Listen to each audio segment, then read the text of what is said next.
لعلكم ترحمون. صدق الله العظيم. درود شريف وای اللهم صل على سيدنا مولانا محمد وعلى آل سيدنا مولانا محمد وبارك وسلم وصل عليه. محترم ورونو زمنګا استادو راجمع کېدل دا یو خاص مقصد لري. هغه مقصد دا دی چې د دوو مرګرو د دوو مسلمانانو خپل مابین کې تنازع وه، هغه الله تعالی د دې مشرانو په برکت باندې ختمه کړه. دا د الله یو لوی فضل دی زمونږ په دې علاقه باندې، او تقریبا کوم ځای کې چې د مسلمانانو آبادي وي نو داسې بعضې ملګري دوستان، داسې خوږمن خلک او دردمن خلک، وفادار خلک او مصلح او د اصلاح خلک دا په هر دور کې، په هر زمانه کې، په هر ځای کې دا موجود وي، او د هغوی دا تمنا وي چې دا کم فساد او شر جوړ شي چې الله تعالی دا شر او دا فساد دا ختم کړي. نو دا منګ او تاسو چې راجمع یو دغه خلاصه ده دی، دا نتیجه ده او دا زمونږ هغه ثمره ده چې زمونږ د مشرانو، زمونږ کشرانو او زمونږ همخیال خلکو او مسلمانانو په دین باندې میل خلکو هغه کار وکړه، هغه کردار ادا کړه چې هغه الله هم خوښوي، د الله پیغمبر هم خوښوي، قرآن شریف هم خوښوي، او زمونږ د شریعت مسله هم دا ده چې کله کم ځای کې فإن كانت احداهما، یو مسلمان په بل باندې چړایي وکړه، یو مسلمان د بل مسلمان سره ظلم وکړه، نو د دې ظالم په طرف باندې الله وایي مه ودرېږئ، د مظلوم طرفداري وکړئ چې د ظالم لاس بند کړي. انصر الظالم والمظلوم، حدیث پاک کې راځي دا ظالم هم لاس اونیسا او د مظلوم هم لاس اونیسا. نو صحابه وای د الله پیغمبر صلی الله علیه وسلم د ظالم لاس خو به اونیسو، د مظلوم لاس څنګه اونیسو؟ مظلوم خو به بچ کو، د ظالم نه به بچ کو. مظلوم سره د مظلوم طرفداري وکړه چې نور ظلم ونشي، مزید فساد جوړ نشي، او ظالم بچ کا. حکومت وقت دا ذمواري ده چې کوم ځای کې ظلم کېږي نو هلته پکار داره چې هغوی هلته راشي او د اصلاح کوشش وکړي. خو زه بس ووایم بعضې خبرې بنده نشي کولی، د زړه وي ډېرې خبرې مې په زړه وي خو ما هېڅ نه وي. علب خان شیرپا خو موږ اورو، کله کله اورو، هر وخت نه خو کله کله. نو دې عجیبه عجیبه غوندې کار کوي، نو ډېرې خبرې مې په زړه وي خو ما هېڅ نه وي او نه ویلی شم، ځکه ځان له کار کتل دي. نو بس سبا به بیا نه یوه خبره کوله او سبا به اعلان وشي پلانې لاړه، د مخ د ځمکې نه یې یوړه، د افغانانو خبره وي د منځه یې یوړه، د منځه یې یوړه. دا کار ګوره د مسلمانۍ دی، او دا څونه چې دلته ناست وي انشاءالله نو دا ټولو به دا عقیدت وي او دا به عزم وي، دا به مقصد وي انشاءالله. کو په خاندان کې وي، په کلي کې وي، په وطن کې وي، او د بنده په وس رسیږي او یا نه رسیږي، هغې له به ځو که خیري په جرګه به ولځو، د هغوی دا ځنې به نیسو، د هغوی به منت کوو، جرګې به پرې کوو چې یاروره ګورې دا فساد ختمول پکار دي. او قسم په خدای دا فساد صرف د مسلمان په دا کورونو باندې دی. تاسو ښه عاقلان یې او په خلک یې، د میډیا خلک یې، ځکه ټول خلک دا ټچ موبایل دي ورسره او موږ نه یو خبر. اکثر راشي وي استاد جي په امریکا کې دا کار وشو، په لندن کې دا کار وشو، په سعودي عرب کې دا کار وشو، په چین او په جاپان کې دا کار وشو، د پاکستان په پلاني علاقه کې او پلاني خطه کې دا کار وشو. موږ ته لکه دا څنګه چې وایي دا په دې موبایل راغلي، دا په دې کې راغلي. نو تاسو وګورئ دا اور صرف او صرف دا د مسلمان په سیمه باندې دی، دا د مسلمان په دغه کور باندې دی. یو مسلمان را لګېږي او د بل مسلمان قسم د ترقي نشي لیدی، اوچتوالی یې نشي لیدی په هر لحاظ. کو په دین په لحاظ اوچتېږي هم خلک یې مړه د دې شکل ته وګوره. او کو دنیا کې الله یو څو پیسې درکړي هغه خو لا پرېږده بیا به د هر چا په زړه باندې بوغمۍ پښتو کې ویم نو دوه مخیزې چاړه خنجر چې ورته وي اب والا پکار وي چې د دې بنده دا بوغمه پې کټ کړي، ځکه هغه ته تکلیف دی، اپریشن والا پکار دی. تاسو ګورئ، تاسو به دا میډیا ګورئ، یو هندو بل هندو له سر مات نه کړ، یو پیرنګي بل پیرنګي له سر مات نه کړ، یو بیدین او هندو او سکه د بل سک او هندو کنډر چرته ونه که ټوپک یې راوانغېسته چې راشي د هندو چې دی د هغوی ورته دغه هغه هندو کې چې د هغوی کمې ورولئ راشه دا سر ولئ یو صرف مسلمان درنده ترې جوړ شو.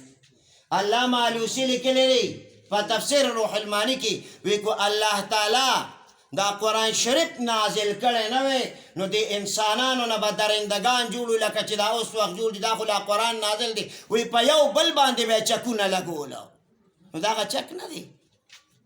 دغه چکونه دي که نه ته ما ولې زه تا ولم ته زما له ژوند حرسناکې زه له ستا له ژوند او زه وایم چې د ده نه دا کور واخلم د ده نه دا ګاډې واخلم د ده نه دا پټۍ واخلم د ده نه دا بینک بیلنس واخلم د ده نه دا شانه وسم نه رسي وي د پیشو لا بدي نوکاري وي خو وس یې نه رسي پیشو کله شیخه وي چې په مګې نه وي پیښه او چې کله دا پیشو په مګه پیښه شي بس بیا ګوره زما ورونو اسلامي کار دا دی دینی کار دا دی چې یاره یو بنده یو مسلمان د بل نه خفا دی چې هغه سره جوړ کړي ګوره دا بېدینه خلک زمونږ شریعت دا دی مسله دا ده یو هندو دی سیک دی بېدینه سړی دی د الله نه د پیغمبر علیه السلام نه روګردانه دی همدغه بنده دی پخوا د تنوي صاحب مبارک لیکلي یو سړی به د بت عبادت کو او هغه به بت باره کې وي یا صنمو یا صنمو موږ چې څنګه وایو یا الله دا کار وکړي یا الله دا کار وکړي خدایه دا هغه به وي یا صنمو یا صنمو ای زما بوته ای زما بوته نو هغې خو ته بوت نه وي دا خو مونږ به ای زما معبوده ای زما الله ای زما خدایه دې بت ته به وي هغه بلا وخه شو یو ځل یې داسې کار وشو په خطا کې دا یا صنمو په ځای د دې خولې نه الفاظ لاړل یا الله فورا الله جواب ورکړ لبیک عبدي بنده وایه څه تکلیف دی درته زه حاضر یم نو چې یو بنده په خطا باندې د الله نوم والي او الله فورا حاضري کوي او تا ته وایي بنده زه حاضر یم وایه څه تکلیف دی درته نو چې بنده ورته ښه په توجه کښېني په مینه کښېني او اسلامي آداب ملحوظ او لحاظ یې وساتي او بیا کښېني چې زه وایم دا الله به دې بنده له څونه جواب ورکوي مسند احمد کې یو حدیث راغلی دی وایي کله چې یو بنده یو ځل وایي چې الله د یو الله په وجه درې ځله جواب ورکوي لبیک عبدي لبیک عبدي لبیک بنده زه حاضر یم بنده زه حاضر یم بنده حاضر یم وایه نو زه وایم چې دا الله په موږ دونه مهربانه دی نو په کار خو دا ده چې الله زما او ستا دونه لحاظ کوي کم از کم د الله خو څه لږ لحاظ په کار دی که نه الله په دې خپل بنده خفه کېږي دی چې هر څنګه دی خفه کېږي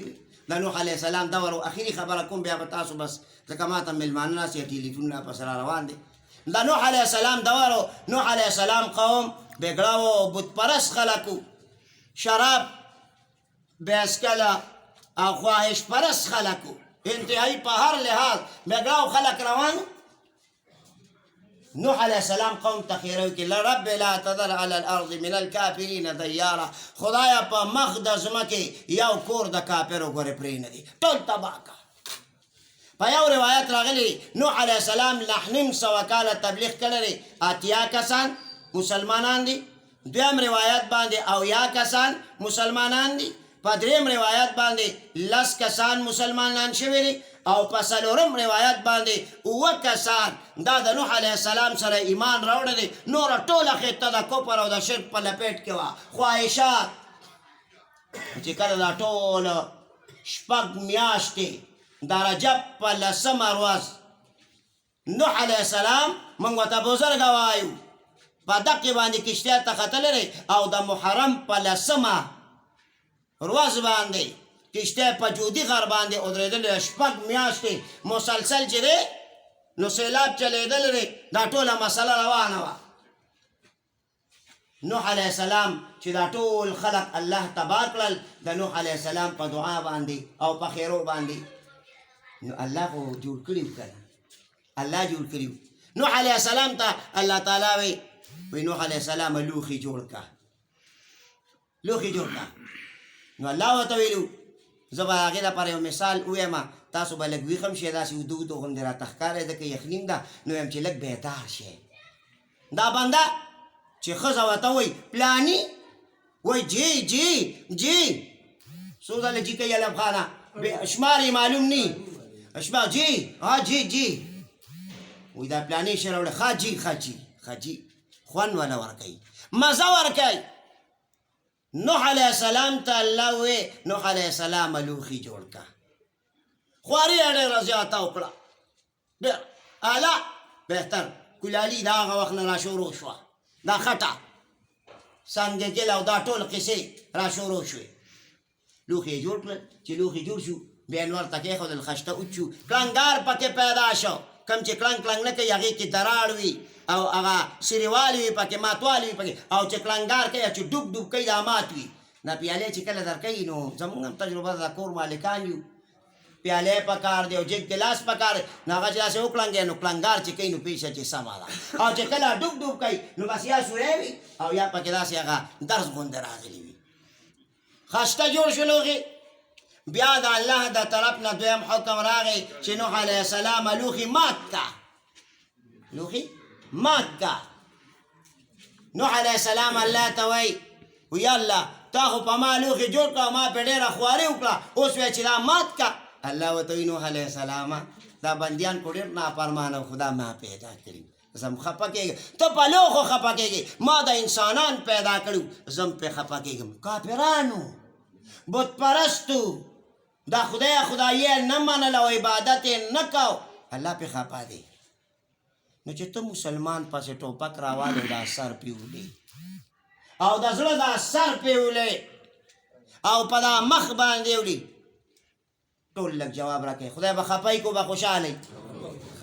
نو خدای به خفه کو که خوشحاله و به دا راته ووایي خدای به خوشحاله و انشاءالله او دا د زمانې د جاهلیت دا ثقافت دا تهذیب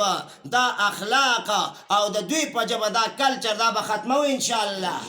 کوشش به کوو که خیري یو بل سره به د ورورولۍ او د بایچارې هغه مسله یو بل سره به که خیري